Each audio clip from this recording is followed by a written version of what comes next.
The number one thing that we need to invest in, the Rebbe says, is education. Education is the essence of who we are and who we'll be and where we came from. And the question is, what's the secret to educate our children, educate ourselves? And we have it in this week's Torah portion, a discussion about the meaning of education and how important it is. Rabbi, sorry, is it Jewish education or just education, like USA education or UCLA? Or? The essence of who we are is Jews, and the essence of how we are as Jews has to do with our education. Whereas the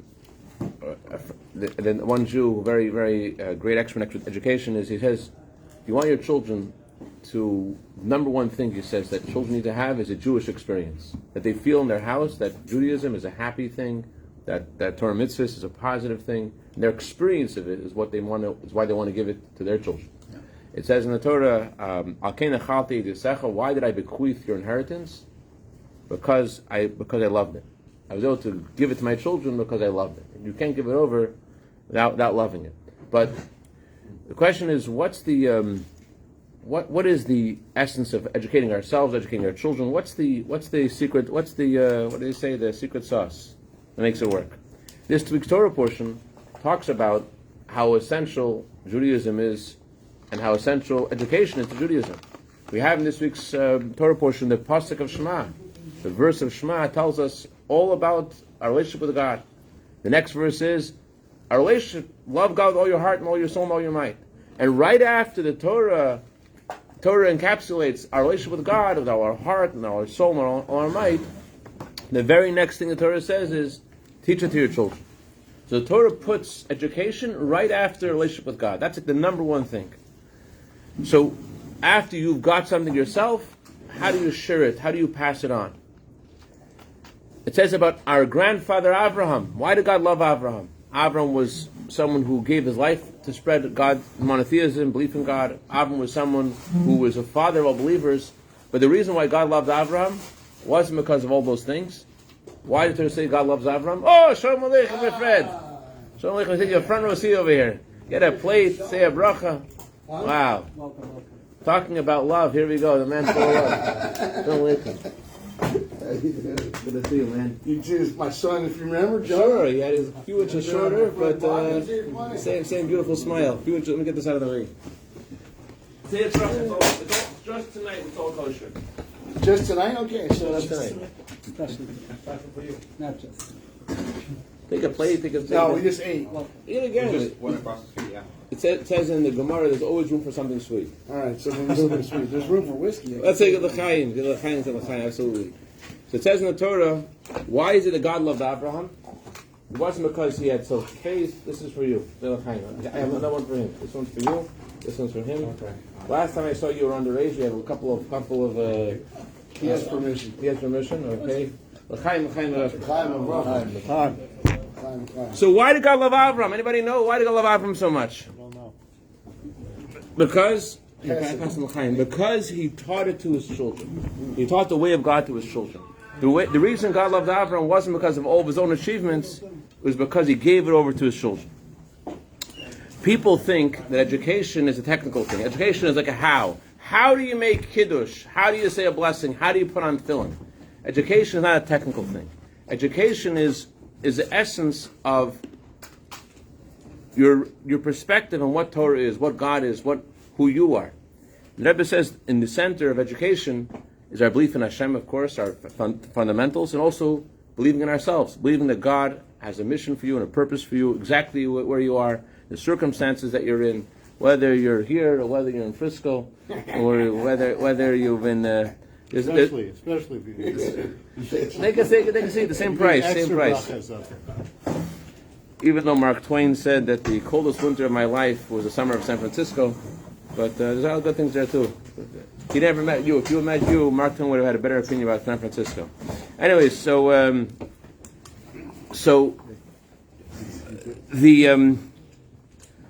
someone asked the Rebbe, what should I get into? Being a rabbi or being a teacher? What's more important? And Rebbe said, what do you think is more important? No doubt, man, what do you think? Being a student. Being a teacher. Oh, interesting. I said being a teacher is more important than being a rabbi. That's the number one thing. So, the Rebbe Rashab put it this way. The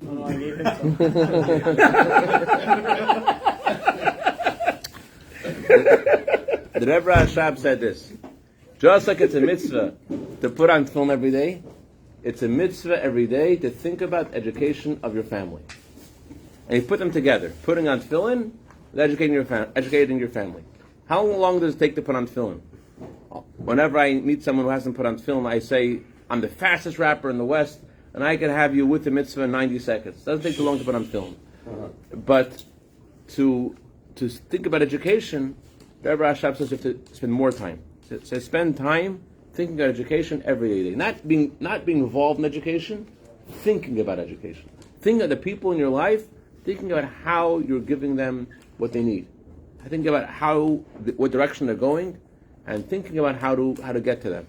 The reason why he compares it to tefillin is not only because it's such an important mitzvah, it's a biblical commandment, but also because tefillin has a special power of directing our thoughts and feelings.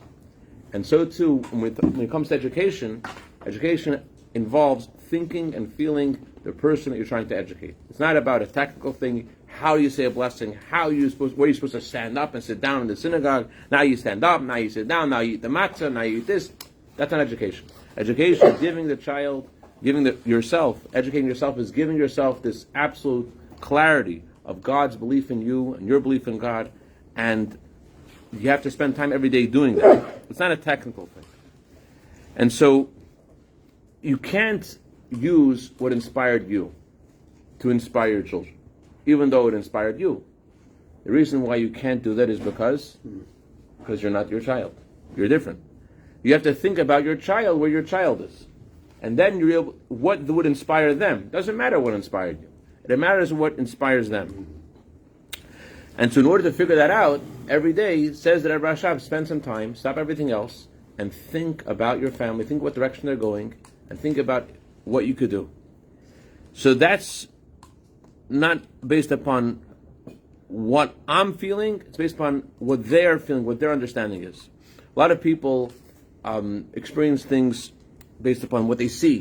Some people experience things based upon what they hear. Some people experience things how they feel. What talks to your child? What talks to your family? So the Torah says, educate your child according to his path, and then even when he gets older, he won't leave it.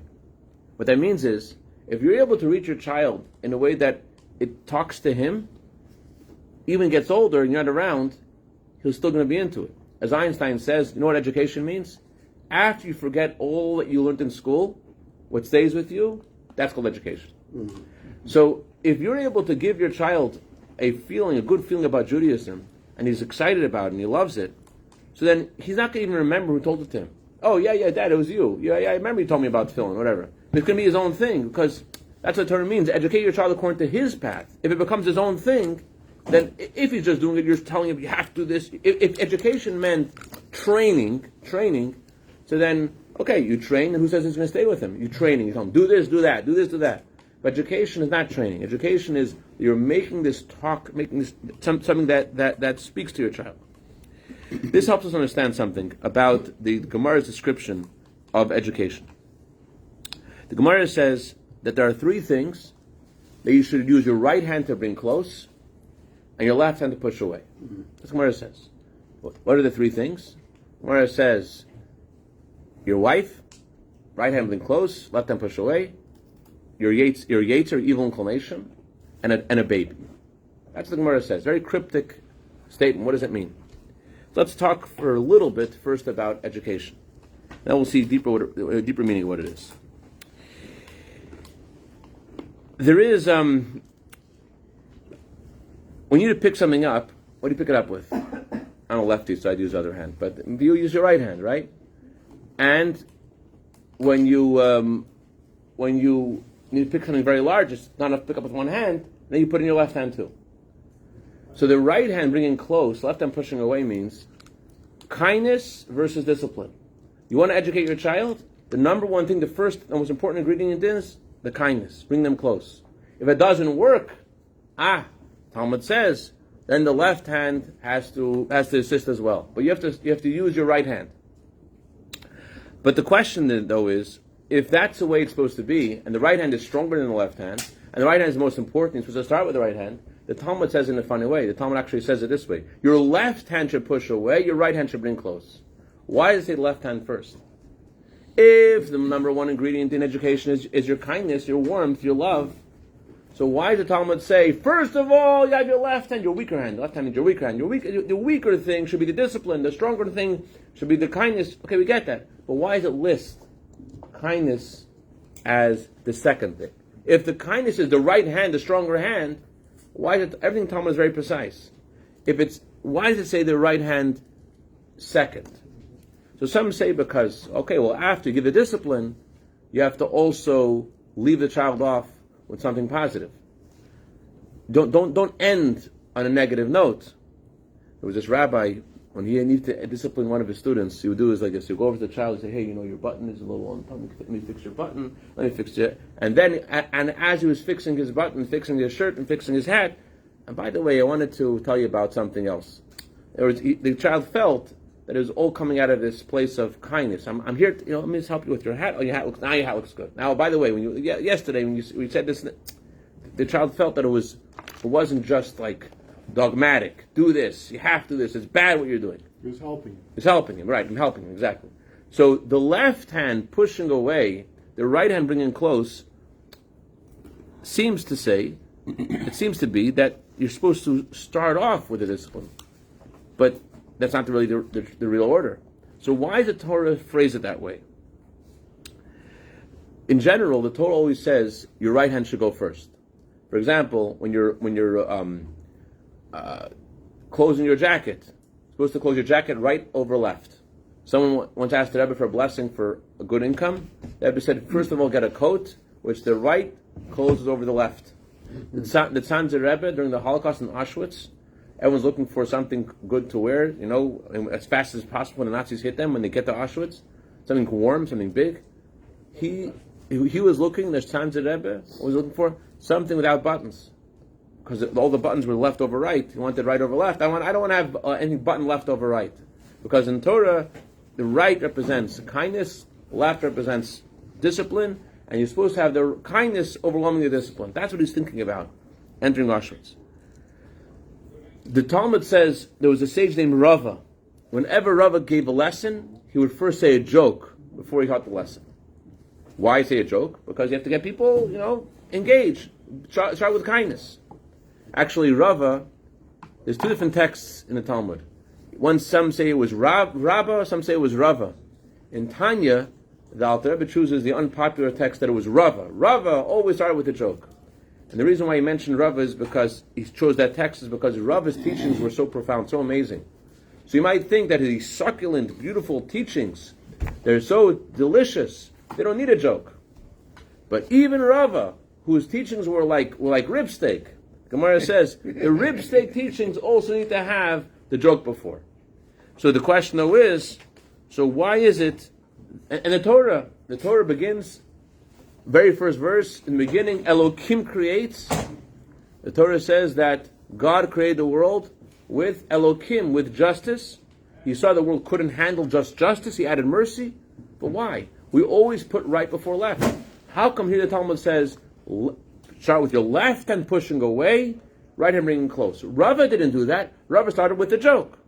God, in the beginning of the Torah, he says Elokim, first the name of discipline. How come over here the Torah is telling us to start with discipline and then to bring kindness? Psychologists say today that the idea of left and right, psychologists say that in your household you need to have more kindness than discipline. They say 4 times as much.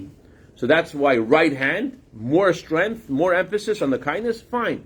But why did the Talmud say left hand first? It doesn't sound just end with the right, end with kindness. The Talmud specifically is saying start with the left hand. Why start with the left hand? Yeah? Closer to the heart, right? Interesting. Let's see where we go. Interesting point. So there is... let's start with the first thing the Talmud says to bring the left hand and the right hand. What's the first thing the Talmud mentions is a baby. Is that what we do with the baby? Baby's born, and you know what? If you ever grow up to be 17 years old and you want to take the alcohol from the closet, don't do it. The baby, you hug the baby, you kiss the baby, ooh, cool, you cuddle the baby. You don't start with discipline. The Talmud says, to start with the baby, the first thing you got to do is left hand. What do you mean left hand? Don't do left hand with the baby. You do right hand with the baby. You hug the baby, you kiss the baby. Psychologists say, I think, until they're 2 years old, don't say anything negative to them. It's all positive, all sweets. And how about next one in the list is your wife. Your wife, imagine, after the wedding, after the ceremony, you go into their room, and the custom is after the wedding, the husband and wife are alone for a few minutes, and then you go, you start with the left hand. And by the way, honey, till now, I was the nice guy, but there are rules in our home. Imagine, at the wedding. There are rules in our home. You better make sure you shape up or ship out. Can you imagine that? What does it tell me? That you start off with the left hand, you start your marriage with the left hand. There's rules here, honey. Don't try this at home, folks. What does it mean? What does it mean? How does it mean? You start off with your left hand, start with discipline with your wife? What does that mean? And then the third thing the Talmud mentions is your evil inclination. Your evil inclination start with your left hand, and then go to the right hand. First of all, the evil inclination is a not good guy in our hearts. The not good guy. Why is the not good guy getting there? We don't want to kick that guy out. Why are we even giving him the right hand? What does Talmud mean? Give him first the left hand, then give him the right hand. What does this mean? To understand this, we have to better understand the meaning of kindness and discipline, of right and left. Kindness means to give. Right is about giving. But kindness could also overwhelm someone. You hug someone too tightly, a bear hug could hurt someone, right? You could overwhelm someone with kindness. It could be too much. The idea of the left hand means to restrain, not to give, to hold back. So children, when they're born, parents are like, talk, and children don't learn how to not talk, how to give space. Children always encourage, speak, share. The idea of the left hand is the power to hold back. To hold back yourself and to listen to the other person. That's the meaning of the left hand. The left hand is about holding, not about your expression, but holding yourself back and not expressing. About thinking of the other person where they are. There are people that the way they use a phrase, and for you it's like terrible, but it actually means something positive. I don't know if this story is true, but they say about my great-grandfather that when he joined the yeshiva in Lubavitch, as soon as he joined the yeshiva, he said some 4-letter word to one of the people running the yeshiva, and he was told, the head of the yeshiva, he spoke to the Rabbi, he's like, I think this boy needs to leave, this guy's using 4-letter words. So the Rabbi responded, where is he from? He said, I'm from Neville. And that's how they say good morning. And where he comes from, that's how they say good morning. It's because in that town,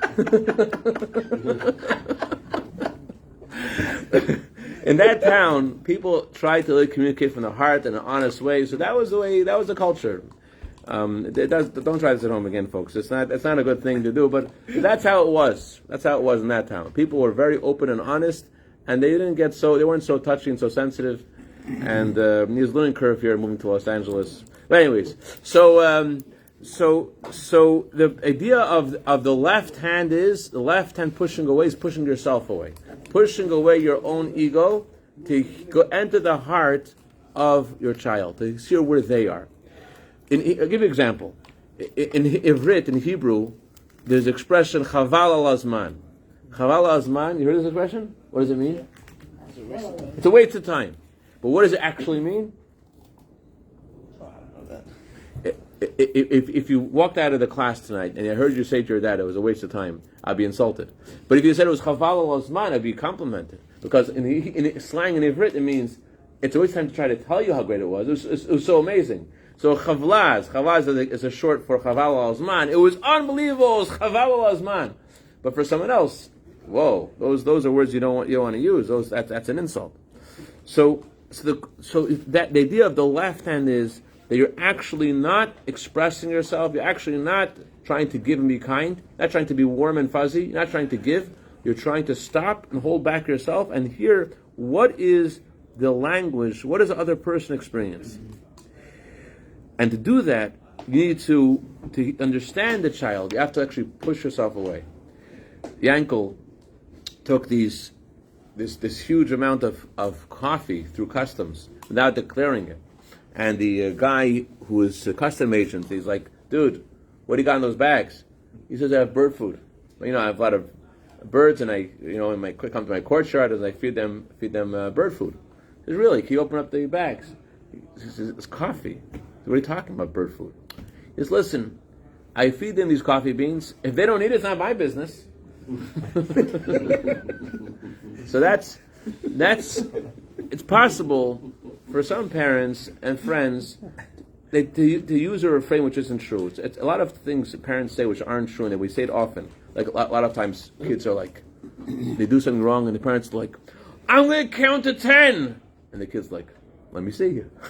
1, 2, and the kid's like, keep on going. Let's see if you can do it.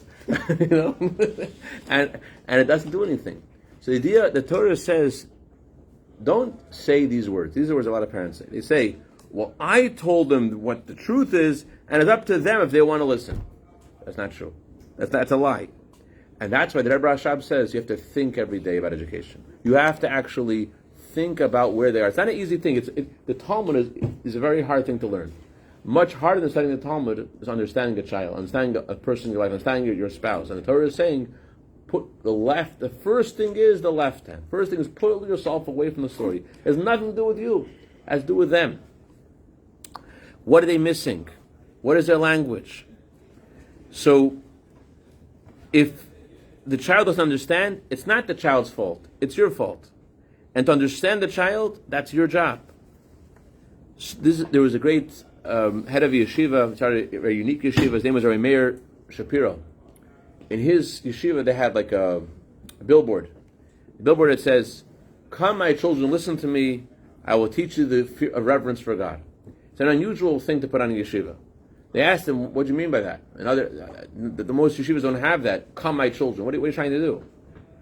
Actually, the words are, "Go, my children. Go, my children, and listen to me." So what are you trying to do with this, Rabbi Shapiro? Why you have "Go, my children" on your yeshiva? He says, my whole goal is, I want my children to go away from here, and to retain something. To retain something.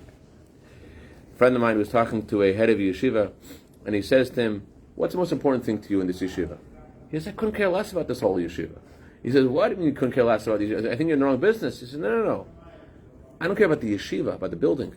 I care about what are these kids what kind of memories you're going to walk away with. What are they going to feel after leave the yeshiva? This is just a temporary thing, the yeshiva. This is part of their education. What are they going to take away with it? This mother, a second grade teacher, she's going around the room asking every kid, "What does Shabbat look like?" "Oh, Shalom Aleichem." We finished all the beer already. Sorry, Aryeh. We have some Glendo. Say l'chaim. Give Aryeh l'chaim. Very good. Just give him the ball.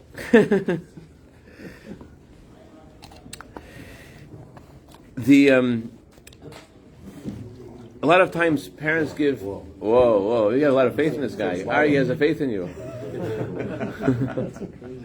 But penalty for coming late. Oh yeah. L'chaim. So, a lot of times parents put pressure on a child, and the child runs away. Right? The parents say, "You have to do this." Instead of the child having a good feeling about it, they run away. And the parents are like, "Oh, I got them to pray today." They've won the battle, they lost the war. There's a terrible word they use in the hospital. The operation was successful, but the patient died. And that could happen. That could happen. The operation could be a successful operation, and everything's done, and the patient dies. So in a similar way, a friend of mine, his father was an audience with the Rebbe, and he just passed away, Rabbi Rosenberg, all of a sudden. He was an audience with the Rabbi, and he was talking to the Rabbi about education of teenagers. The Rabbi said, education of teenagers is like shooting deer. You don't try to shoot exactly where the deer is. Try to shoot a few spaces ahead. And not trying to figure out the minute. Trying to figure out where they're going. So, getting back to this mother in the class, she asked her kids in the class, "What is Shabbat like for you? What do you think about Shabbat?" Little kids. One kid's like, "On Shabbat? Well, before Shabbat, We get to choose a Shabbos cereal. That's how I grew up. We have a special Shabbos cereal. We didn't have Fruity Pebbles and Cocoa Pebbles the whole week. We were deprived. But Shabbos we had Fruity Pebbles and Cocoa Pebbles. Some people, before Shabbat, their parents give them some money, buy a treat.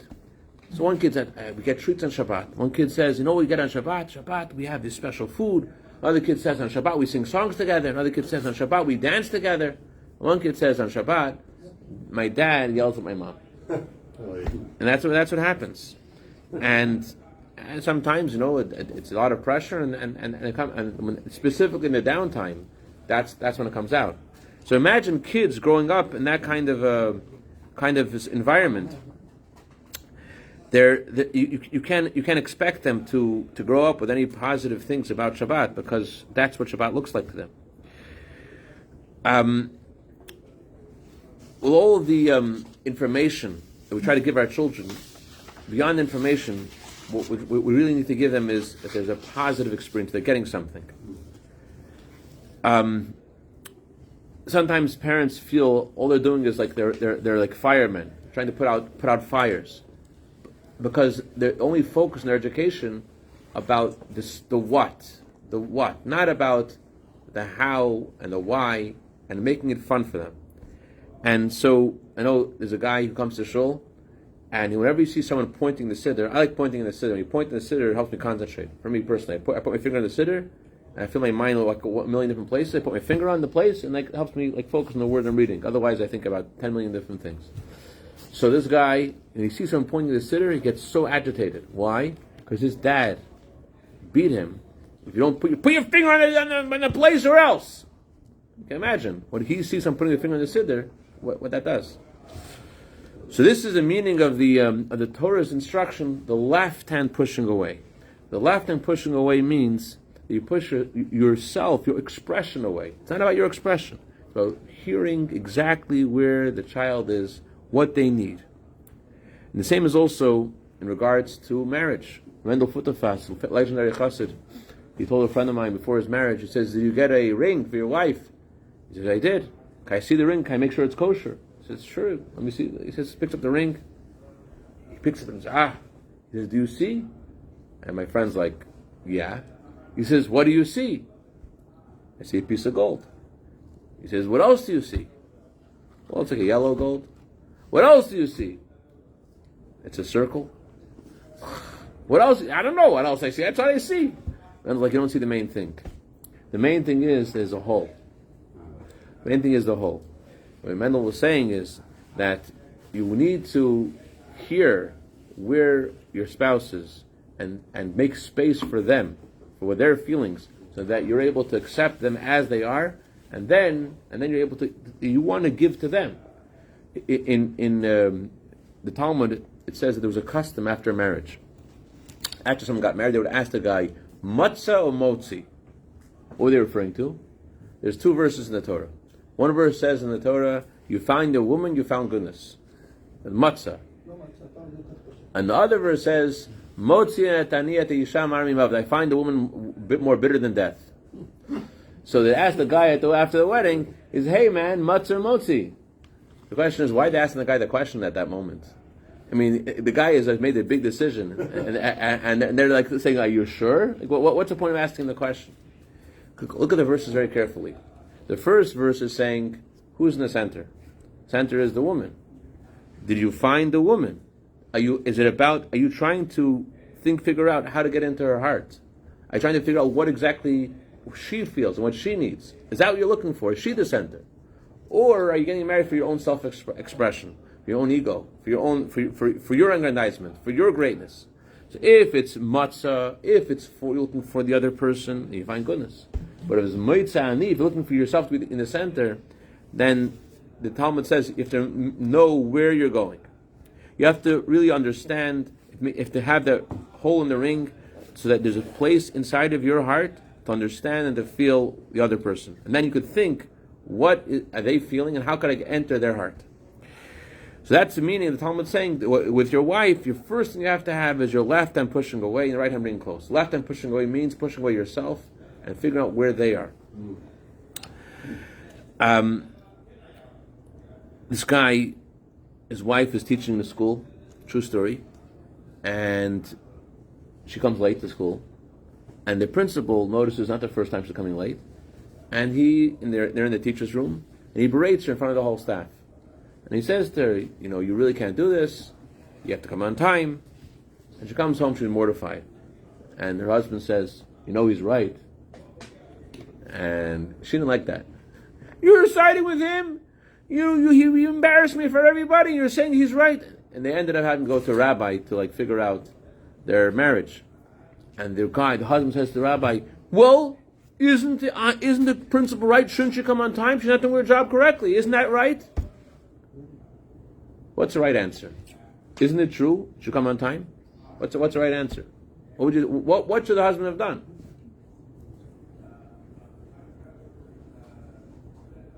Don't worry, your wife's not here. You could guess. What he should have done, perhaps, one way he could have done is, first of all, really listen, really hear where she is, really fully hear, fully accept. We gave you the answer what he should have done. Right. Make space, hear where they are, and then say, tomorrow, I'm going to make breakfast for all the kids, and I'm going to help them go get ready for school. That way, you won't have a problem leaving earlier, and so it won't have a problem getting on time.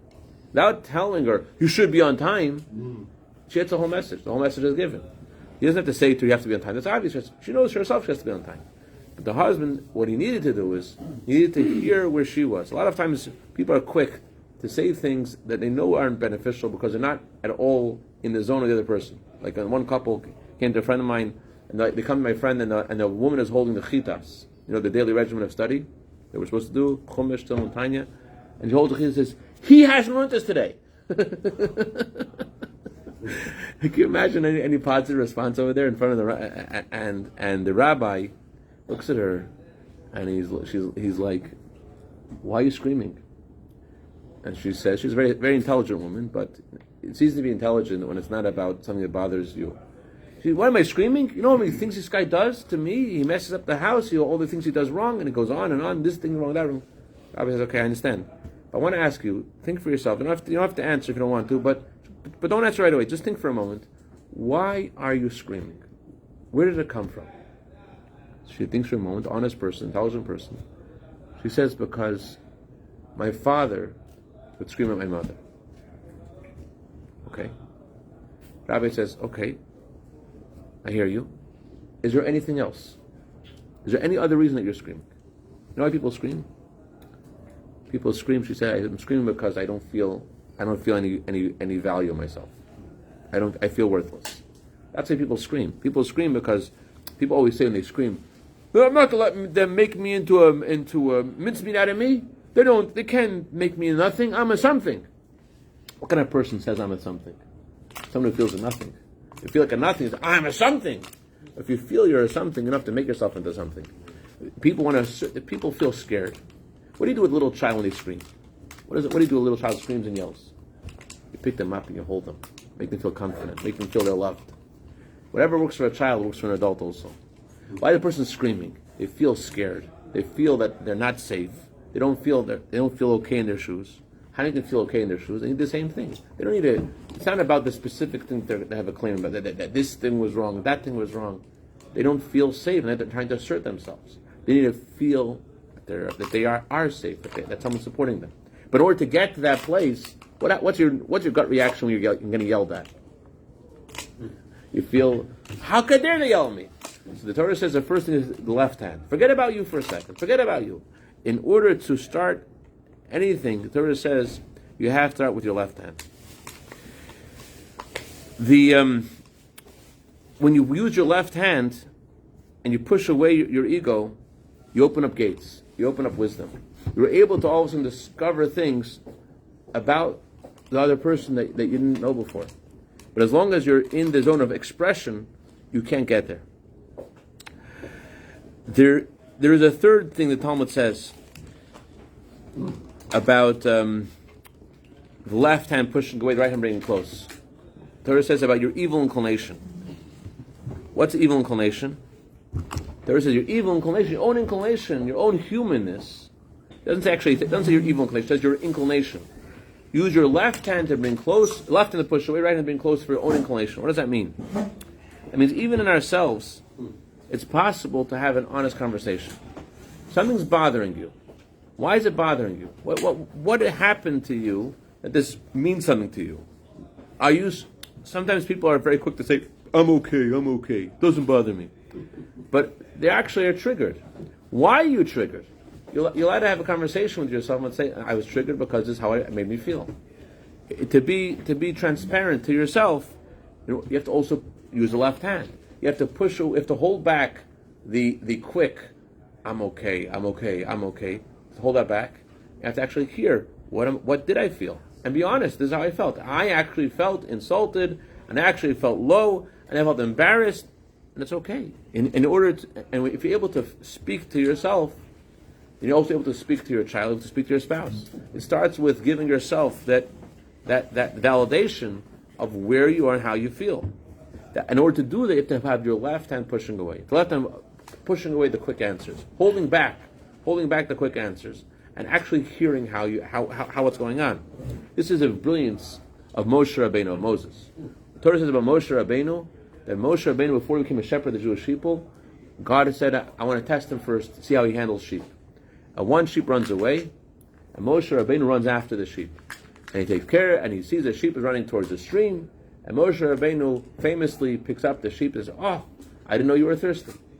That's the story the Talmud says. What's the deeper meaning of the story? The God says, because you took care of the sheep, that's why you can take care of my children, of my sheep. What's happening in this story? Moshe Rabbeinu, Moses, sees a sheep running away. What do parents do when they see the kids running away? What's their first reaction? Terrible kid. Why is the kid running away? Why can't he just listen? The parents scream at the child. They yell at the child and they say, what's the matter with him? They yell at him, they hit him. Why isn't the kid just falling in line? What does Moshe Rabbeinu do? What's the first thing he does? He runs after the child. He runs after the sheep. I want to see what's bothering the child. Why is he running away? I want to understand him first. Before I could think of what I'm going to give the child, after what's going on, what is he missing? He's obviously missing something here, and that's why he's running away. So Moshe Rabbeinu said to himself, I didn't know you were thirsty. The first thing he does is he runs after what's going on. Where's the sheep going? Oh, he's going to the water. I didn't know he was thirsty. So this is the Torah's instruction in this week's Torah portion that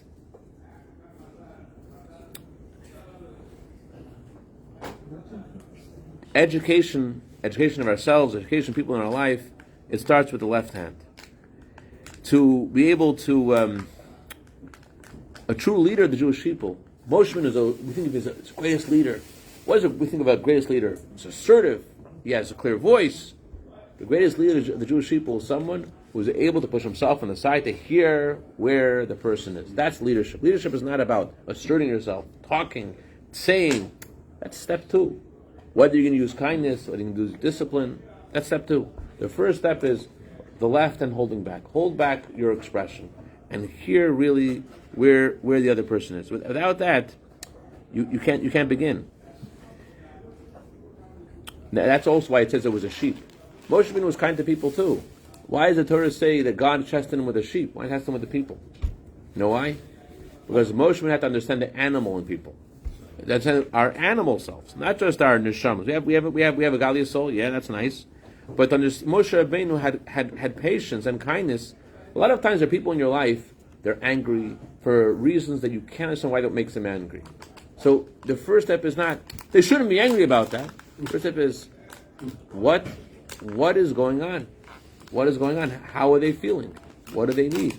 You can't begin until it's not about you, it's about the other person. So this is the Torah's instruction to us this week, to really educate. If we do this, it's a different world. We're a different world with ourselves, different world with our families, different world with our friends. We're able to actually be transparent to ourselves and to talk to ourselves and to let the left hand hold back so that the right hand can bring close. Let the left hand hold back to actually give space so that our ego, our children, our spouse, we're able to actually hear where the other person is. And then the Torah says, then you can educate your child so that he'll go in the right way. It takes a lot to think of where the child is. But the first step is to go out of yourself. Put away the ego and where is the child? Chaim, Chaim, Chaim.